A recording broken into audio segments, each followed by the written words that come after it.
Hello बच्चों, welcome back. हम आगे कंटिन्यू करेंगे अपना topic part pair of linear equations in two variables, जिसके अभी तक हमने 4 पार्ट कर चुके हैं। हर पार्ट में मैंने पिछले पार्ट का लिंक दिया हुआ है। पार्ट 4 में हमने न्यूमेरिकल सॉल्व किए थे। इसी तरह पार्ट 5 में हम उसी को आगे कंटिन्यू करके आज कुछ 5 न्यूमेरिकल्स आपको और सिखाएंगे। जो भी हमारा एम्फोसिस है वो इस बात पे है कि जो हम न्यूमेरिकल्स करें उनमें वैरायटी हो, अलग अलग तरह के केसेस हो। जैसे पिछले वाले में हमने age related, upstream, downstream, distance, इस तरह से किए। इसी तरह से आज भी जो हम 5 क्वेश्चंस करेंगे वो अलग अलग वैरायटी के रहेंगे, ताकि एक आपको हॉलिस्टिक व्यू मिले कि किस तरह की वर्ड प्रॉब्लम्स आ सकती हैं and how can we solve the problems. So let's begin. ये आज का हमारा पहला क्वेश्चन है।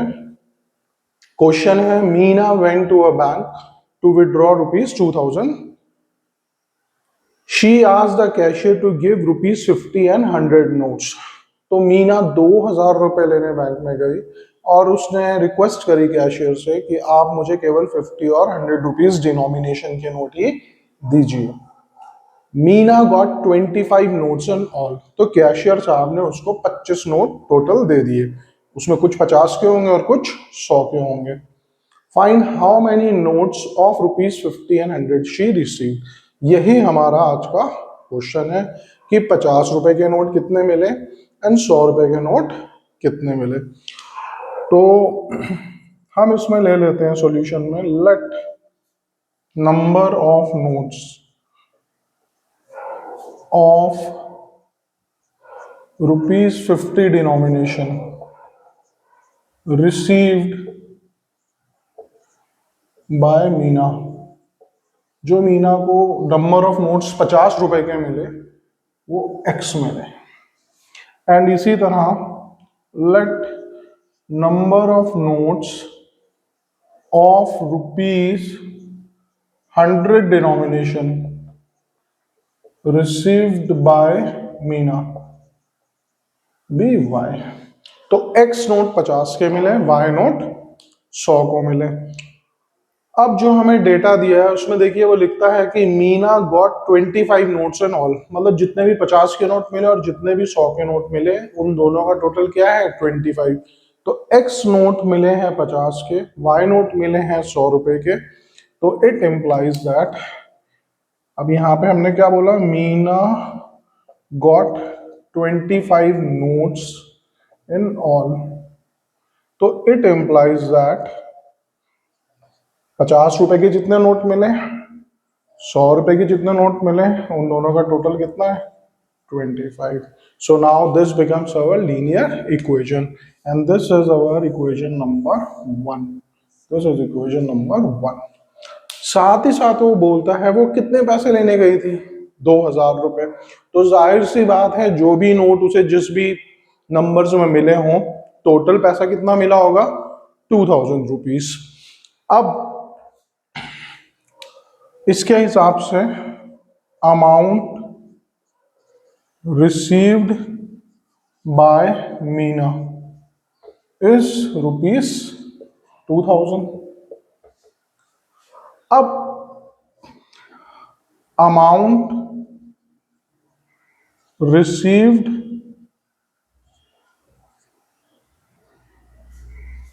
फ्रॉम ₹50 नोट्स, जो 50 रुपए का नोट है उससे कितने पैसे बने। जैसे अगर 4 नोट दिए तो 200 रुपए मिले होंगे, 10 नोट दिए होंगे तो 500 रुपए मिले होंगे, 20 नोट मिले होंगे तो 1000 रुपए मिले होंगे। तो बेसिकली नंबर ऑफ नोट्स हमने कितने लिए हुए हैं x, 50 उनकी वैल्यू है तो कितना मिला होगा ₹50 into number of notes, into number of notes. तो ये हो गया हमारा 50x। इसी तरह 100 रुपए के भी कुछ नोट मिले होंगे। मान लीजिए 10 नोट मिले तो कितने रुपए मिल गए 1000 रुपए। 2 नोट मिले तो कितने रुपए मिल गए 200 रुपए। तो accordingly amount received from ₹100 notes, वो 100 नोट्सों से कितना अमाउंट मिला होगा, 100 रुपए का एक नोट है, टोटल नोट्स कितने थे y, यानी कि 100y।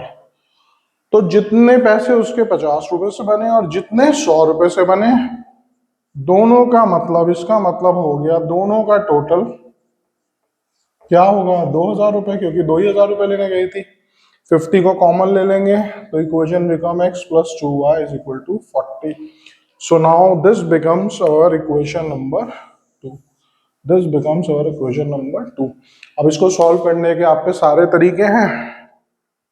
x के कोफिशिएंट सेम है, तो हम क्या करते हैं, सब्ट्रैक्ट इक्वेशन 1 फ्रॉम 2. 2 में से 1 को माइनस करते हैं, तो x में से x गया कैंसिल, 2y में से y गया y, 40 में से 25 गया 15, तो y की वैल्यू आ गई 15. That means ₹100 note is 15. Put y equal to 15 in any equation, कहीं पे भी आप पुट कर देंगे, you will get x is equal to 10. So in all Meena को जो नोट्स मिले वो कैसे मिले, 50 रुपए के 10 नोट, 100 रुपए के 15 नोट. तो अगेन मैं उसी बात पे इंफोसाइज करूंगा कि तो all we need is to focus on the problem and the data given to us. तो अगर हम, ये बहुत सिंपल क्वेश्चन है, बट ये हर जगह, जैसे मैंने आपको पहले भी कहा, यही बात एप्लीकेबल होती है. Try to focus on the question and the data given, because question में जो भी पूछा गया है उसी के हिसाब से डाटा भी दिया होगा. तो ये हमने एक न्यूमेरिकल किया. अभी हम बढ़ते हैं अपने सेकंड क्वेश्चन की तरफ. अब सेकंड क्वेश्चन में भी मैंने जिस तरह से क्वेश्चन है, आपने वैसे इस तरह का क्वेश्चन देखा होगा, थोड़ा सा ये स्पीड टाइम पे है और थोड़ा सा अलग है प्रीवियस क्वेश्चन से जो मैंने कराया था पार्ट 4 में. तो बढ़ते हैं क्वेश्चन नंबर 2 की तरफ. मैं साथ के साथ इसे लिखता भी जाऊंगा सो दैट, और समझाता भी जाऊंगा और आप इसे एनालाइज भी करेंगे. तो क्वेश्चन नंबर 2 हमारा है, अ train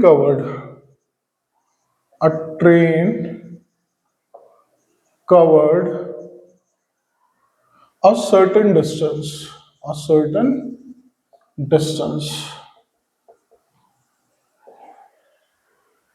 at a uniform speed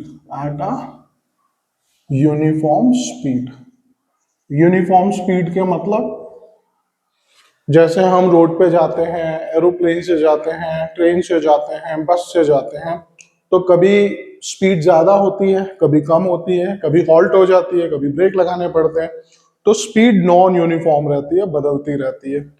for the sake of question यहाँ पे उन्होंने बोला है कि सपोज करिए एक डिस्टेंस है और उस पर जो ट्रेन है वो यूनिफॉर्म स्पीड से जाती है, मतलब उसकी स्पीड चेंज नहीं होगी, एक ही स्पीड पे वो जाएगी.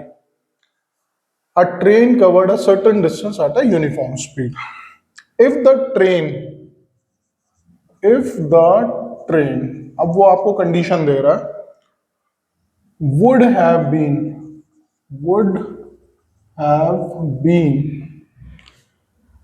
10 किलोमीटर पर आवर फास्टर. अगर उसकी स्पीड कुछ नॉर्मल स्पीड रही होगी, उससे 10 किलोमीटर पर आवर ज्यादा तेजी से चलने लग जाए, it would have taken 2 hours less than the schedule time. जो नॉर्मल टाइम लगता था उससे वो 2 hours लेस करेगी, 2 hours लेस लेगी. And if the train were slower by, और साथ ही साथ वो कहता है, and if the train is slower by 10 kilometre per hour, मतलब अपनी नॉर्मल स्पीड से अगर वो हल्के चलती है, इट वुड हैव टेकन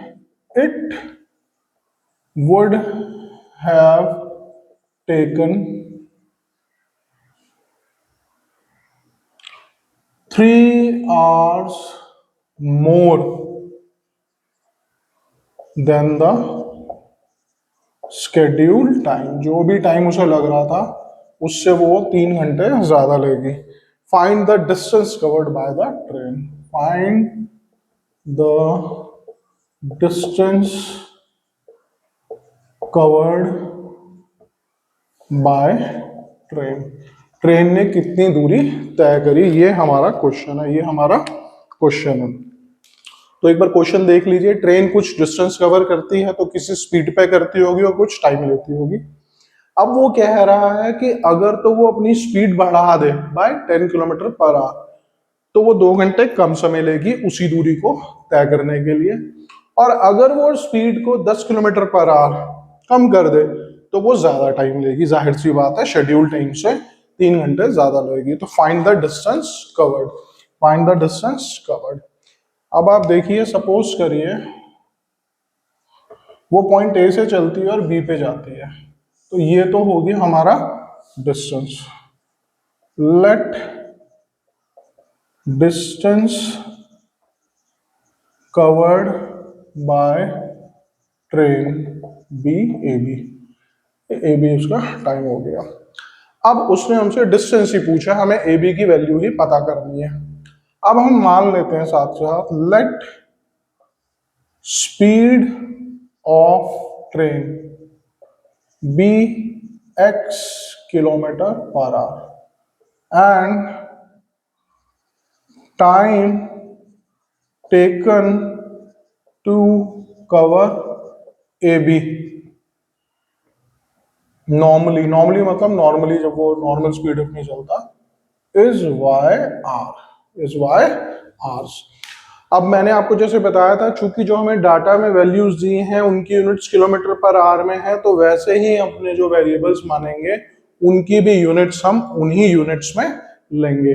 तो हमने मान लिया भाई ट्रेन यहां से चलती है, उसकी कोई स्पीड होगी x किलोमीटर पर आवर और कुछ टाइम में वो कवर करती होगी, वो टाइम हमने वाई आर मान लिया। तो अगर इस चीज को हम ध्यान से देखें तो ए बी यानी कि जो डिस्टेंस है वो क्या हो गया, डिस्टेंस होता है स्पीड इनटू टाइम।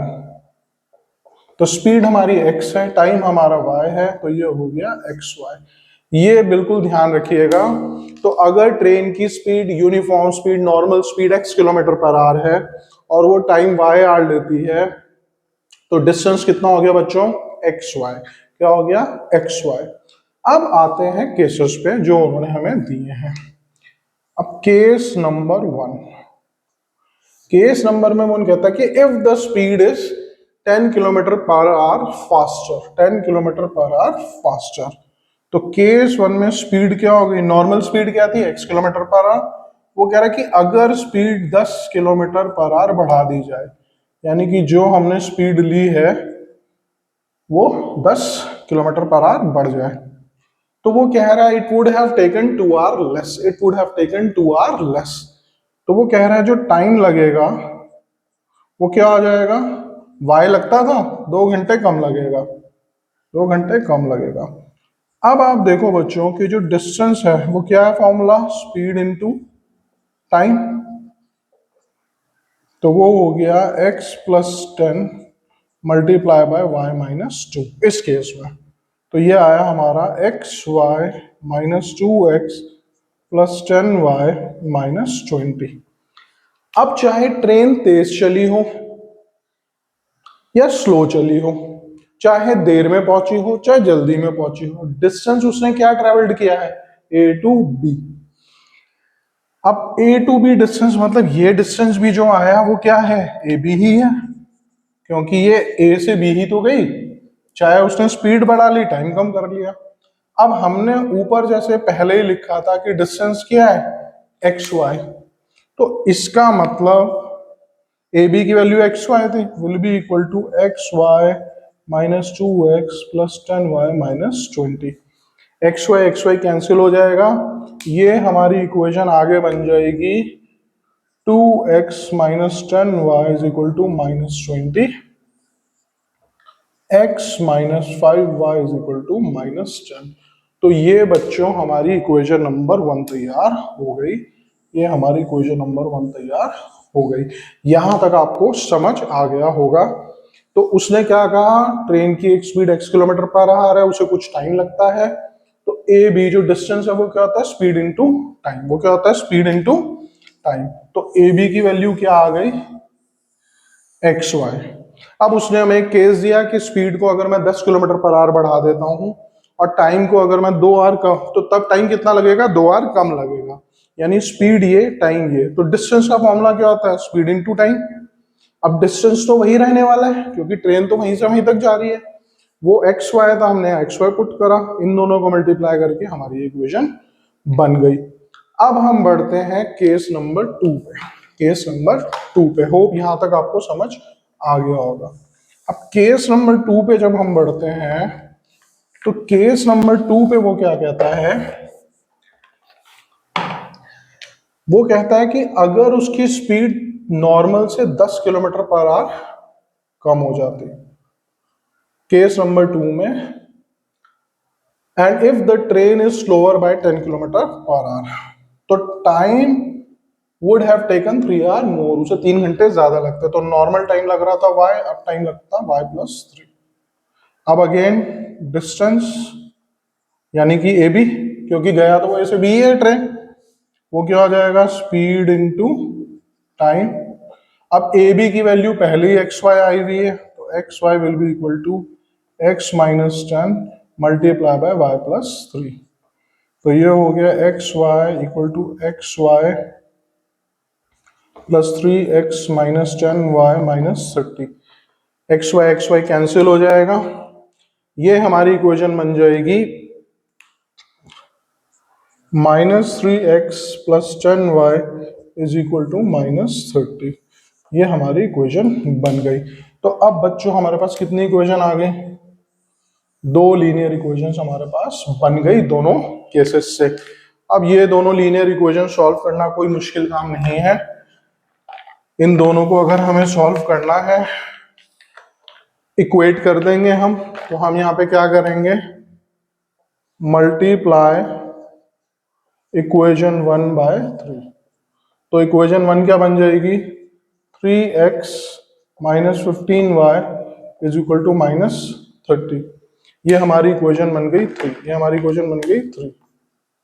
अब ऐड कर दीजिए आप 2 और 3 को, 3 और -3x cancel, -15y+10y -5y, -30 -60 y आपका आ गया 12। इसी तरह किसी भी इक्वेशन में y को रखेंगे आप, तो आपके x की वैल्यू आ जाएगी 50।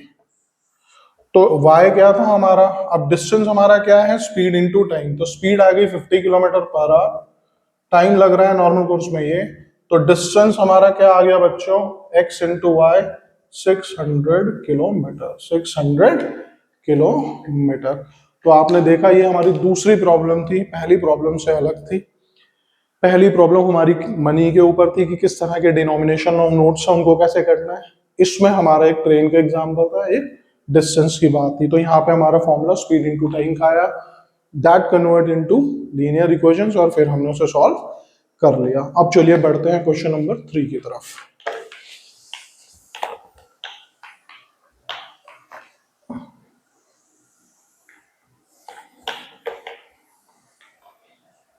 अब इसी तरह क्वेश्चन नंबर 3 भी जो है वो अलग है, और अब आप देखेंगे कि वो एक दूसरे तरह से दूसरी किसी चीज पे है, जैसे स्पीड एंड टाइम। ये अब ये वर्क के ऊपर है। क्वेश्चन नंबर 3 हमारा है, 8 men and 12 boys can finish a piece of work। कोई काम है, उसे 8 आदमी और 12 लड़के मिलके अगर करते हैं in 10 days, तो वो उस काम को 10 दिन में कर देते हैं। while 6 men and 8 boys can finish the work in 14 days। वो उस काम को 14 डेज में कर देते हैं। अब वो पूछ रहा है क्वेश्चन में, find the time taken by one man alone and that by one boy alone to finish the work. वही काम अगर एक आदमी अकेले करे और एक बच्चा अकेले करे अलग अलग, तो वो कितना टाइम लेंगे, वो कितना टाइम लेंगे। तो ये वर्क से है प्रॉब्लम कि कितना वर्क में कितना टाइम लगता है। अभी मैं इसको आपको थोड़ा समझाता हूं। अब हम ले लेते हैं let time taken by one man to finish work. एक अकेला आदमी अगर खुद उस काम को करता है तो उस वर्क को करने में हम ले लेते हैं इस एक्स डेज। हम मान लेते हैं कि वो कुछ दिनों में करेगा, हमने उसे एक्स मान लिया। इसी तरह से let time taken by one boy, ध्यान से सुनिएगा, one boy to finish work, उस काम को करने के लिए एक लड़का का टाइम कितना लेता है, वाई डेज, यही हमें पता करना है। तो वो कुछ दिन लेगा। अब उसने हमें दो सिनारियो दिए। एक में उसने कहा कि अगर 8 आदमी और 12 लड़के साथ मिलकर काम करते हैं तो वो उस काम को 10 दिन में कंप्लीट कर देते हैं, 10 दिन में कंप्लीट कर देते हैं। तो अब आप देखिए इसमें केस नंबर 1। केस नंबर 1 में उसने क्या बोला है, 8 men and 12 boys can finish work in 10 days, वो 10 दिन में खत्म कर देते हैं। अब देखिए ऊपर हमने लिखा है कि एक आदमी x डेज में किसी काम को कंप्लीट करता है, तो 1 डे वर्क, इसे आप ध्यान से देखिएगा, ऑफ ए मन, एक आदमी का एक दिन का काम कितना होगा, 1/x। कितना होगा, 1/x। कैसे, सपोज करिए कि आप किसी काम को 4 दिन में करते हैं, 1 2 3 4, तो आपने एक दिन में कितना काम किया, टोटल काम कितने दिनों में बढ़ गया, 4 दिनों में। तो आपने कितना काम किया, 1 डे, तो 1 डिवाइडेड बाय 4, 1 डिवाइडेड बाय 4 यानी 1/4। इसी तरह अगर कोई काम आपने 2 दिन किया और वो टोटल काम 4 दिन का था, तो 2 दिन में आप कितना काम कर लेंगे, 2 आउट ऑफ 4 इक्वल डेज, तो 2/4। फ्रैक्शन में हम चल रहे हैं, तो जब भी हम फ्रैक्शंस की बात करते हैं तो याद रखिएगा कि जैसे परसेंटेज होता है, परसेंटेज में कोई भी कंप्लीट चीज किससे करी जाती है, 100%। उसी तरह से कोई भी कंप्लीट वर्क फ्रैक्शंस में डिनोट किससे होता है, 1 से होता है। किससे होता है, 1 से होता है। जैसे सपोज करिए मैंने कोई काम 5 दिन में किया, तो हर दिन बराबर काम किया, तो एक दिन का काम कितना हो गया, 1/5, क्योंकि टोटल मैं दिन 5 ले रहा हूं। हर दिन बराबर काम किया तो एक दिन मैंने कितना किया, 1/5।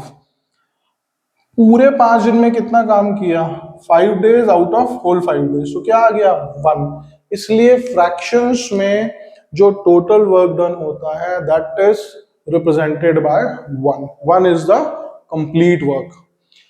अब चूंकि हमारा एक आदमी x डेज लेता है, यानी कि हमने x डेज में बांट दिया, तो एक दिन का काम क्या होगा, 1 out of total x days, जो टोटल x डेज में वो काम करेगा। तो इसलिए 1 डे वर्क ऑफ एक आदमी क्या आ गया, 1/x।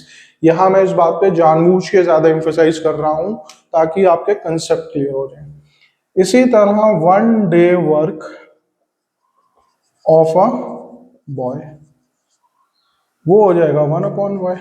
क्यों, क्योंकि वो टोटल एक बच्चा y दिन ले रहा है, y दिनों में बढ़ गया काम, तो एक दिन में वो कितना काम करेगा, 1 आउट ऑफ y। तो ये हो गया 1 आउट ऑफ y। अब हमारे पास क्वेश्चन है 8 men and 12 बॉयज साथ मिलकर काम कर रहे हैं, तो 1 day work of a man is 1/x। तो यहां से हमारे पास क्या आ गया, 1 डे वर्क ऑफ 8 men। कितने men, 8 men। क्यों, क्योंकि यहां पर 8 आदमी उस काम को कर रहे थे। तो एक दिन में अगर 1/x है तो 8 आदमी मिलके, मतलब एक आदमी का एक दिन का काम अगर 1/x है तो 8 आदमियों का कितना हो जाएगा, 8 टाइम्स। तो 1 मैन का 1 डे का वर्क 1/x है, 8 का क्या आ जाएगा 8/x, 8/x।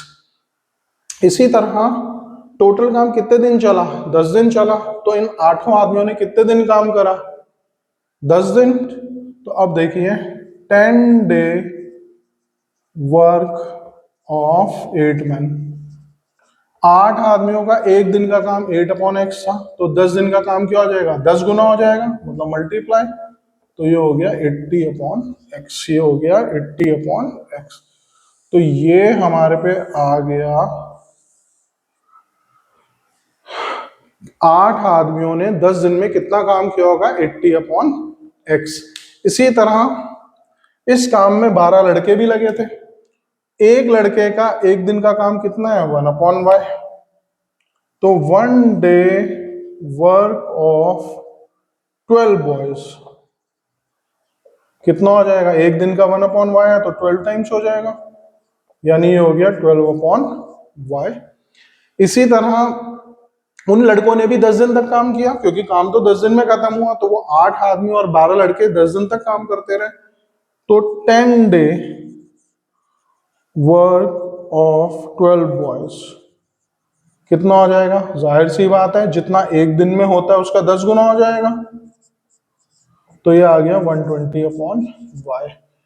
तो यहां से हमने निकाल लिया केस नंबर 1 के हिसाब से डाटा, 8 आदमियों का 10 दिन का काम हो गया 80/x, 12 बच्चों का 10 दिन का काम हो गया 120/y।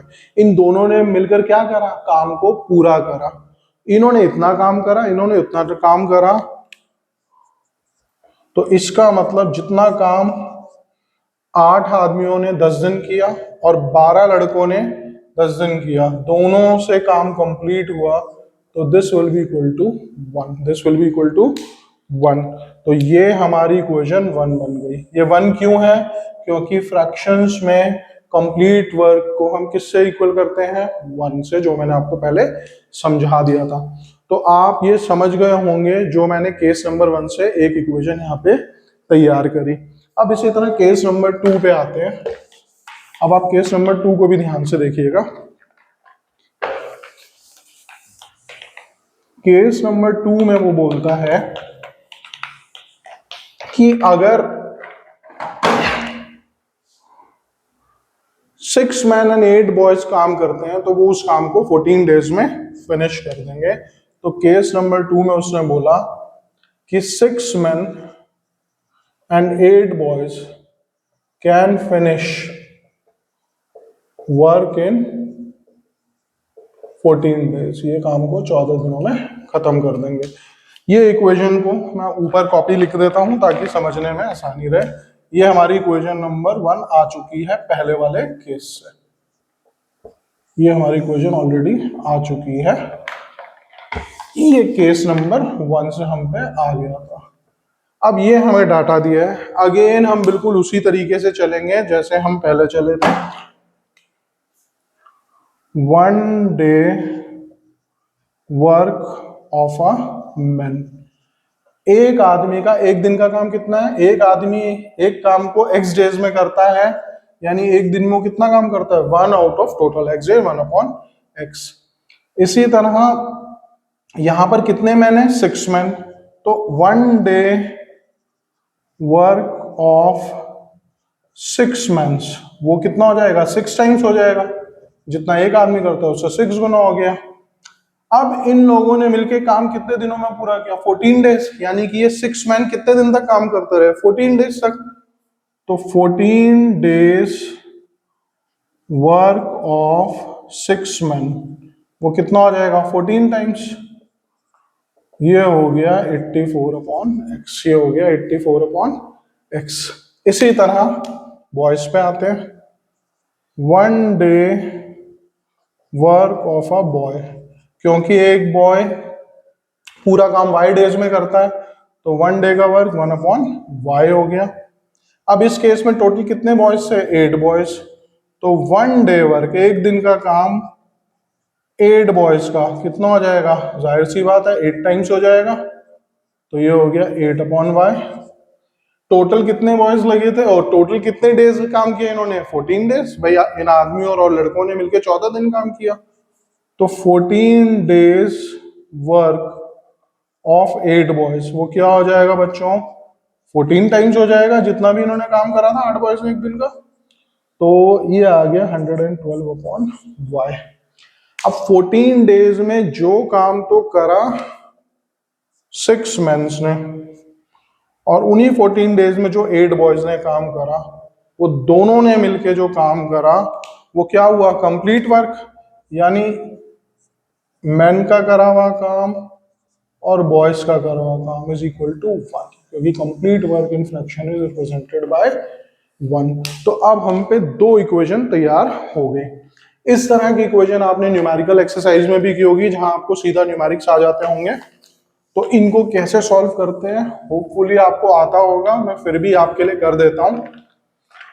तो हमारी एक इक्वेशन 1 आ गई और एक 2 आ गई। अभी ये लीनियर इक्वेशन तो है नहीं, तो हम लिखेंगे इसके आगे let 1 upon x is equal to v and 1 upon y equal to u. तो इक्वेशन 1 विल बिकम, अब वो इक्वेशन क्या हो जाएगी? 80v plus 120u is equal to 1। ये इक्वेशन नंबर 3 हो गई। ठीक है, इसी तरह से इक्वेशन नंबर 2 जो हमारे केस नंबर 2 से आई थी, it will become 84v plus 112u equal to 1। अब ये दोनों में देखिए 2 वेरिएबल्स हैं, तो ये पेयर ऑफ लीनियर इक्वेशन आपका बन गया, पेयर ऑफ लीनियर इक्वेशन आपका बन गया। इसको सॉल्व करना आपको आता है, इसको आप सॉल्व करेंगे, v और u की आपकी वैल्यू आ जाएगी। 1 अपॉन एक्स वी के बराबर है, तो x क्या होगा? 1 अपॉन वी। तो जो भी v की वैल्यू आएगी उसका रेसिप्रोकल आपके x की वैल्यू आ जाएगी, इसी तरह जो u की वैल्यू आएगी उसका रेसिप्रोकल y की वैल्यू आ जाएगी। तो हमारा x और y का आंसर आ जाएगा। होपफुली इस इक्वेशन को आप सॉल्व कर लेंगे, चाहे सब्स्टिट्यूशन मेथड से करें, चाहे दूसरे मल्टीप्लिकेशन मेथड से करें। इसका सॉल्यूशन बहुत इजी है करना, होपफुली आप उसको कर लेंगे। तो हम अभी बढ़ते हैं क्वेश्चन नंबर 4 की तरफ। क्वेश्चन नंबर 4 की तरफ, अब अभी तक आपने देखा होगा तीनों क्वेश्चंस हैं वो बिल्कुल ही अलग थे। एक नंबर ऑफ नोड्स डिनोमिनेशन के बारे में था, दूसरा हमारा क्वेश्चन जो था वो ट्रेन की स्पीड के ऊपर था, तीसरा क्वेश्चन हमारा वर्क के ऊपर था। अब हम आते हैं 4th क्वेश्चन पे, और ये आज का आखिरी क्वेश्चन है बच्चों। टाइम कंस्ट्रेंट की वजह से आज ये 4 क्वेश्चन है, बट नेक्स्ट पार्ट में हम पेयर ऑफ लीनियर इक्वेशन को कंक्लूड भी करेंगे और बचे हुए कुछ चीजें भी करेंगे, जिसमें कंसिस्टेंसी, इनकंसिस्टेंसी, पैरेलल लाइंस, इनकी क्या कंडीशन होती है जो मैं इलाबरेट करके आपको बताऊंगा। उसके अलावा समय समय पे हम वीडियो अपलोड करते रहेंगे, जिसमें फिर हम इनके न्यूमेरिकल्स करते रहेंगे, और साथ ही हम आगे भी टॉपिक को बढ़ाएंगे, जैसे क्वाड्रेटिक इक्वेशन, एपी, वो भी साथ चलता रहेगा, बट बीच बीच में हम इसके भी वीडियोस डालते रहेंगे। तो आप टच में रहिएगा, सब्सक्राइब जरूर करिएगा। अब आते हैं आज के लास्ट क्वेश्चन पे, क्वेश्चन नंबर 4 पे। ये भी एक अच्छा क्वेश्चन है। ए takes 3 hours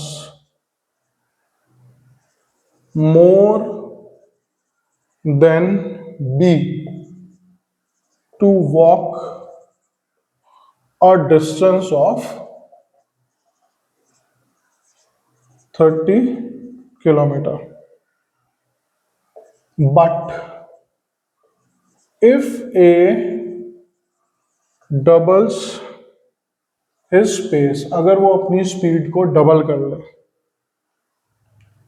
he is ahead of B by 1.5 hours. 1.5 hours. Find the speed of A and B. Find the speed of A and B. अब आप देखिए, जो हमारे पास डाटा है 30 किलोमीटर का डिस्टेंस है। A takes 3 hours more than B to walk a distance of 30 kilometre. तो मान लीजिए ये डिस्टेंस है कोई 30 किलोमीटर का, ये पॉइंट 1 है और ये पॉइंट 2 है। ए और बी दोनों चलते हैं एक ही स्पीड, क्योंकि A take 3 hour more than the B, यानी ए की स्पीड कुछ कम रही होगी, तो पहुंचना दोनों ने यहीं पे है। बी पहले पहुंच जाता है, ए बाद में पहुंचता है। बट वो कह रहा है अगर ए अपनी स्पीड को दुगना कर ले तो वो बी से 1.5 घंटा पहले पहुंच जाएगा। कहाँ पहुंच जाएंगे दोनों? पहुंचना दोनों ने P2 पे ही है। और ये टोटल डिस्टेंस कितना ट्रैवल कर रहे हैं? 30 किलोमीटर। तो टोटल डिस्टेंस इन्होंने 30 ही ट्रैवल करना है। अब ये पूछ रहा है ए और बी की स्पीड, ए और बी की स्पीड। तो सॉल्यूशन देखिए आप इसका, let speed of A B x kilometre per hour and speed of B B y kilometre per hour, ये दोनों की स्पीड होगी। अब वो कहता है A take 3 hours more than B to walk a distance of 30 किलोमीटर। ए को जो टाइम लग रहा है वो बी के मुकाबले 3 घंटे ज्यादा लग रहा है। डिस्टेंस कितना ट्रेवल्ड किया है? डिस्टेंस ट्रेवल्ड बाय बोथ कितना है? 30 किलोमीटर। तो केस नंबर 1 के हिसाब से अब देखिए आप, टाइम टेकन, टाइम टेकन क्या होता है? Distance upon speed, distance upon speed. तो टाइम टेकन बाय ए ने कितना डिस्टेंस ट्रेवल किया? चले दोनों ही 30 किलोमीटर है, 30 किलोमीटर, और स्पीड उसकी कितनी है? x kilometre per hour. तो 30 अपॉन x, 30 अपॉन x। इसी तरह से time taken by B, distance उसने भी 30 करा, स्पीड उसकी y थी, तो 30 अपॉन y। पर वो कह रहा है कि जो a ने टाइम लिया वो b के टाइम से क्या है? 3 घंटे ज्यादा है। तो it implies that time taken by A B से लिए गए टाइम से 30 अपॉन वाई से 3 ज्यादा है। 3 को आप हटा देंगे, 10 upon x minus 10 upon y is equal to 3। ये हमारी इक्वेशन नंबर 1 आ गई जो हमें डाटा दिया था उससे। इसी तरह से अब हम आते हैं केस नंबर 2 पे। केस नंबर 2 पे वो कहता है but if A doubles his space, case number 2, तब वो 1.5 घंटा पहले पहुंच जाएगा। अगेन टाइम टेकन क्या है? Distance upon speed. तो केस नंबर 2 में टाइम टेकन बाय ए क्या होगा? डिस्टेंस अभी भी 30 किलोमीटर ही करा है अपॉन स्पीड, बट स्पीड क्या हो गई? उसने कहा अगर ए की स्पीड 2 टाइम्स हो जाए, if A doubles his space, तो x मानी थी 2x हो जाए, तो इतना टाइम लगेगा। इसी तरह से time taken by B, distance वही है, उसकी स्पीड भी वही है, तो 30 अपॉन वाई पहले भी आया था, डिस्टेंस अपॉन स्पीड अभी भी हुआ है। अब वो कह रहा है कि ए उससे 1.5 घंटा पहले पहुंच जाएगा, यानी कि अब बी को जो टाइम लग रहा है वो टाइम टेकन बाय ए से 1.5 आवर्स क्या है? ज्यादा है, बी को ज्यादा टाइम लग रहा है। तो 30 upon y minus time taken by A, this is equal to 3 upon 2। 3 को आप हटा देंगे, ये इक्वेशन आपकी बनेगी minus 10 upon 2x plus 10y is equal to 1/2। ये आपकी इक्वेशन नंबर 2 बन गई, ये आपकी इक्वेशन नंबर 2 बन गई। इसको सॉल्व करना आपको आता है, वो आप खुद भी सॉल्व करेंगे। इसमें वैसे तो आप देख सकते हैं y के कोफिशिएंट मैच है, ऑल्दो ये 1/y है, पर हम 1/x को v मान लेंगे, 1/y को u मान लेंगे। तो 10v minus 10u is equal to 3 एक इक्वेशन बन जाएगी। इसी तरह यहाँ पे एक इक्वेशन बन जाएगी, दोनों को आप सॉल्व करेंगे और आपका आंसर आ जाएगा। तो इसको मैं थोड़ा सा फिर भी आपके लिए सॉल्व कर देता हूँ और इसी के साथ आज हम इसको खत्म करेंगे। तो अब आप देखो हमने क्या अज्यूम कर लिया, let 1/x is equal to v and 1/y equal to u। तो इक्वेशन 1 क्या बन जाएगी बच्चों, 10v minus 10u is equal to 3। And equation 2 क्या बन जाएगी, इक्वेशन 3 हो गई, minus 5v plus 10u is equal to 1/2। अब u के कोफिशिएंट, ये लीनियर इक्वेशंस बन गई आपकी। Add 3 and 4, 5v is equal to 3 plus 1/2, 7/2 5v। तो v की वैल्यू हमारी आ गई 7/10। x और v एक दूसरे के रेसिप्रोकल है, तो x की वैल्यू आ गई 10/7, यानी कि x की स्पीड आ गई 10/7 किलोमीटर पर आवर। इसी तरह आप y की वैल्यू निकाल लेंगे। ये मैंने जानबूझ के छोड़ा क्योंकि न्यूमेरिकल्स आप कर चुके हैं, यहां तक पहुंचना इसमें मेन चीज होती है। So again I repeat, analyse the data, focus on the problem and then solve it, you will always get the solution. और आपको हमेशा पता चल जाएगा करना क्या है। आज के लिए 4 न्यूमेरिकल्स हैं, आगे अगले वीडियो में हम इसे कंक्लूड करेंगे इस टॉपिक को, और उसमें हम आपको parallel lines, coincident lines, consistent inconsistent solution जो भी है वो बताएंगे। और उसके बाद हम अगले चैप्टर पे, मतलब अगले टॉपिक पे मूव ऑन कर जाएंगे। बट इन बिटवीन, बीच बीच में कुछ न्यूमेरिकल्स के वीडियोस आते रहेंगे जिसमें स्पेसिफिकली इसके बचे हुए और भी न्यूमेरिकल्स या और कुछ लेवल के न्यूमेरिकल्स हम करते रहेंगे। होप आपको ये सब समझ आया होगा। Thank you, bye bye.